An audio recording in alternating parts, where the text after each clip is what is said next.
अशी निवडा निवड करू नये. हे संभवाचे असंभवाचे, हे घर श्रीमंताचे, हे घर गरीबाचे, असं भिक्षा मागायला गेल्यावर कधीही निवडा निवड करायला सांगितलेली नाही. जर का तुम्ही जाऊन निवडा निवड केली तर साधकाला 5 प्रकारचे दोष लागतात. पहिला दोष म्हणजे हिंसेचा, म्हणजे तो म्हणेल हा माझ्या ओळखीचा आहे, आता माझ्या नात्यातला भिक्षेला येतोय, गरम गरम धपाटे करून ठेवा. जाऊबाई भिक्षेला येते, गरम गरम दसम्या करून ठेवा. अनुसरल्याचा नाही. आपण त्या गावामध्ये गेलो, नातेवाईक त्या गावामध्ये आहे, जर का तुम्ही त्याच घरी भिक्षेला गेले, त्यांना माहिती आहे आज आपल्या घरी भिक्षेला येणार आणि येतात. नाही हो, आमच्या नात्यातली आहे, आमच्या भावकीतली बाई येते, तिला कशी असं देऊ का चपाती वगैरे, मी तिला गरम गरम धपाटे करून देते. जर का ही म्हटली मला गरम धपाटे तिथे खायला भेटतात, किंवा साधू म्हटला मला गरम गरम धपाटे भेटतात, हिंसेचा दोष. पहिला कोणता दोष लागला? हिंसेचा.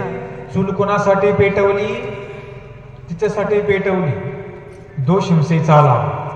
दुसरा दोष कोणता? क्रियेच्या आड आलो. क्रियेच्या आड आलो म्हणजे काय? जर दुसऱ्याला ती क्रिया घडणार होती, एकाच घरी भिक्षा मागत बसले, त्यांचा अधिकार पुढे तसाच थांबून गेलेला आहे आणि आज्ञेचा भंग लागेल. जे परमेश्वराने सांगितलं होतं की घराची निवडानिवड करू नये, याने तिथे जाऊन निवडानिवड केली. नको, गरीबाच्या घरी जायलाच नको, तिथे ना ठेसा भाकरच येतो. जरा बिल्डिंग वाल्याकडे जाऊ, इथे जरा चांगलं चमचमीत दूध तूप येईल.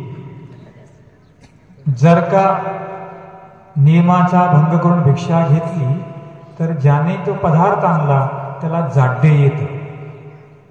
जर का तो पदार्थ आणला तर त्याला मुंग्या लागतात. कशामुळे? आज्ञाभंगाचा दोष आहे.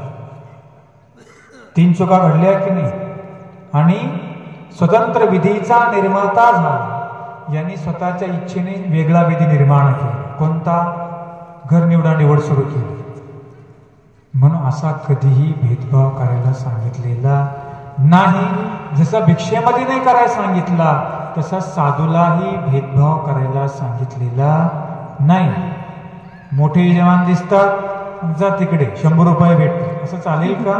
एखादा बिचारा गरीब आहे, दे नका 10 रुपये, पण त्याचा भाव मोठा आहे, त्याच्याही घरी जायला सांगितलं. कुणाला? आम्हाला.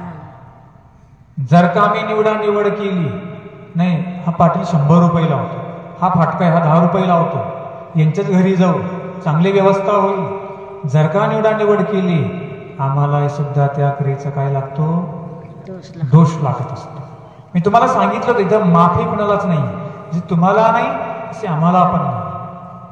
तुम्हाला पहिलं सांगितलं, अन्न आम्ही जरी फेकून दिलं, आम्हालाही बैल वाहून फेडावं लागेल. तुम्ही जरी फेकून दिलं तर तुम्हालाही तसंच व्हावं लागेल, कारण तो प्रसाद असतो.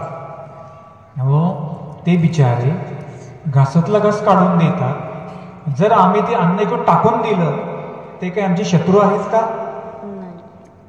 ते काय आपले शत्रू आहेत? स्वामी सांगतात, बाई ते काही दाई. एक वेळेस मध्ये मैसा झोळी धुवू लागल्या, आणि झोळी धुताना त्याच्यामध्ये काही अन्नाचे पण राहिले होते, काही चपाती शिल्लक होती. राहिली असताना ती ओढ्याकडे गेली, आणि गेल्यानंतर तिने झोळी धुतली आणि काय म्हणते? खातील बासे खातील बापू, खातील मासे बापुडे. म्हटलं या माशांना कोणी नाही, जाऊ द्या, झोळीतलं उरलेलं मी माशांना देते.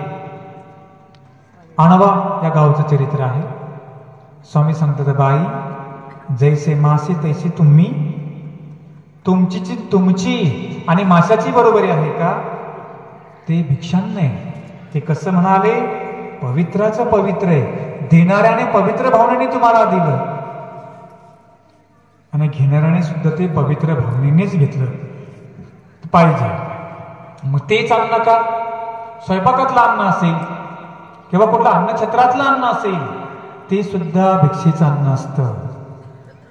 जर का जो फेकून देईल त्याचं नंतर काही खरं नाही. लक्षामध्ये ठेवा.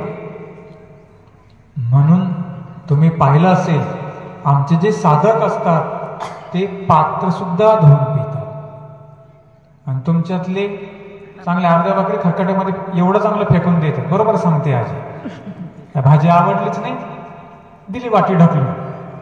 जसं लय बादशाचा बेटा आहे. अरे बेटा ती भाजी